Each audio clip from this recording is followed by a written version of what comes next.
body is so perfect, and even resurrected from death. Is this Muk's power? But you're just a clone.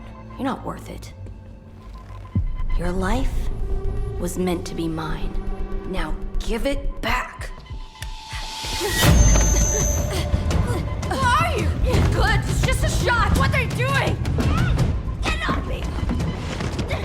I can't feel my legs. Don't run. Mulan 2125 is, well, it's not a traditional VR game in the interactive sense, but rather kind of a serialized XR narrative series. It sits between cinema and VR, designed as a sit-down, comfort-oriented experience rather than a room-scale or action-heavy title. So I actually tried the first episode, and the app itself is available free download with in-app episode purchases. Now, in terms of its production and technology, it presented as a single-eye 4K resolution with 180 degrees panoramic projection, kind of balancing between immersion and comfort. And unlike full 360 VR, the 180 framing allows for cinematic composition while reducing motion fatigue. It also has spatial audio, so layering environmental soundscape with intimate voice performances. And it seems that the creators try to produce something at a film standard with choreographed motion, announced performances, and CG art that aimed for cinematic fidelity rather than a spectacle. So instead of bombarding the viewer with constant effects, the series lingers on small gestures, environmental detail, and atmosphere. What else are you hiding from me, Dad? That is not in my database. Please step here. Caution, prepare for drop. Drop? Sit tight. Now the story is set in 2125, a century after a comet leaves behind a dangerous life substance called Muk, and humanity clings to survival between Ant City and the militarized pack. Aboard the Ark warship, an 18-year-old Mulan searches for a missing father, uncovering betrayal and awakening powers tied to this life substance that could decide the fate of the world. Now, in terms of the performance and how I actually felt when I watched it, now for me it kind of carries some anime influences DNA, both in terms of presentation and tone. So you get this kind of a stylized emotion that characters sometimes express feeling in heightened, almost exaggerated ways, which can kind of, feel a bit silly sometimes. Depends, of course, of the viewer.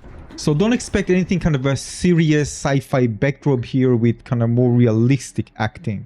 So you don't see like tourist speech bubbles or exaggerated anime faces here, but the series still carries the anime-like mix of seriousness and sudden silliness with dramatic swing that feel lifted from mecha epics.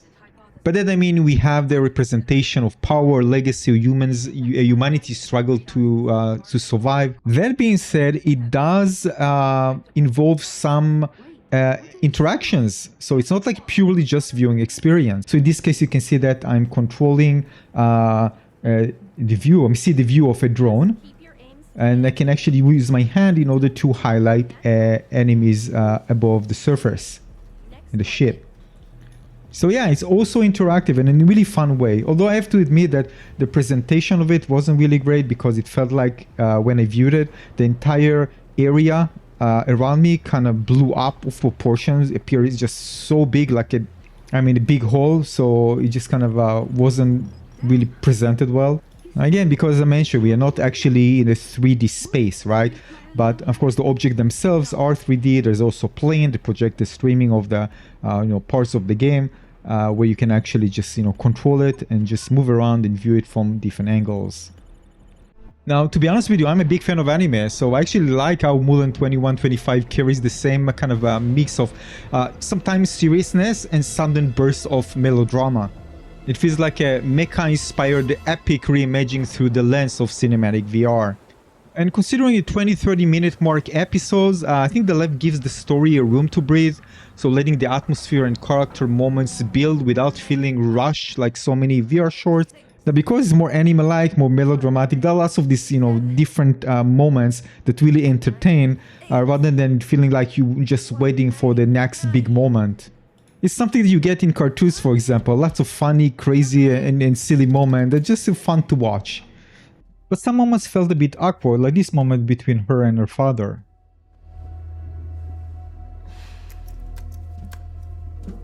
Come here.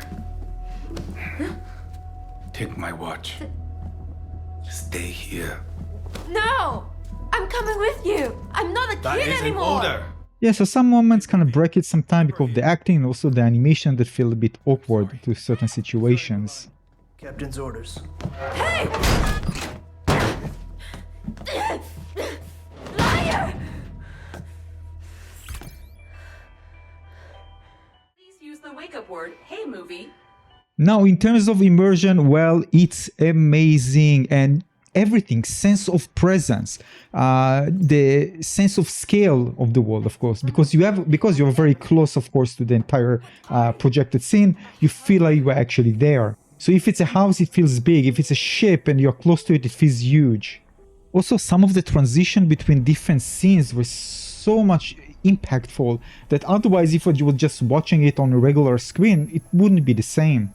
And everything designed to work with it, including the camera positions, the character positions from the camera. Although there are situations that I actually didn't see it when I saw, the video after that, but when I viewed in VR, using the headset, for example, with the character, when the camera got close to the character's head, it just looks too big, like huge. So it felt a bit weird.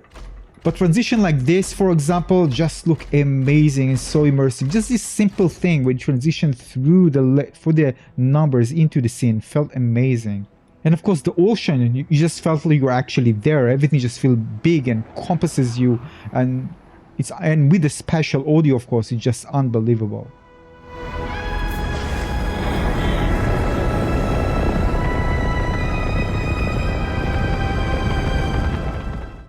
So you can definitely see they put lots of effort in make sure they deliver in terms of what the medium is capable of to enhance the experience compared to standard medium. Now everything in terms of motions is amplified. You can get close to the characters. You can almost feel it and touch it. You feel like, you can see the dumped hair, how the shakiness affect your body. You feel like you are there experiencing the same thing yourself. So this is why careful camera direction is so important in this experience, and actually done well. But again, some situations, like I mentioned here, for example, when the camera got very close to the head, the head was so big, like almost filling the screen. You won't see it here. But these were just moments that just felt weird to me when I actually watched it. But other than that, it was great all around. So overall, after also seeing the trailer, part of it you're going to see here, I'm very excited to see what's come next, both in terms of the story, interaction, and just continue experiencing this really great cinematic piece. I just experience it in such a unique way that I don't experience on a daily basis. So looking forward to it, and definitely I recommend checking it out. Thanks for watching.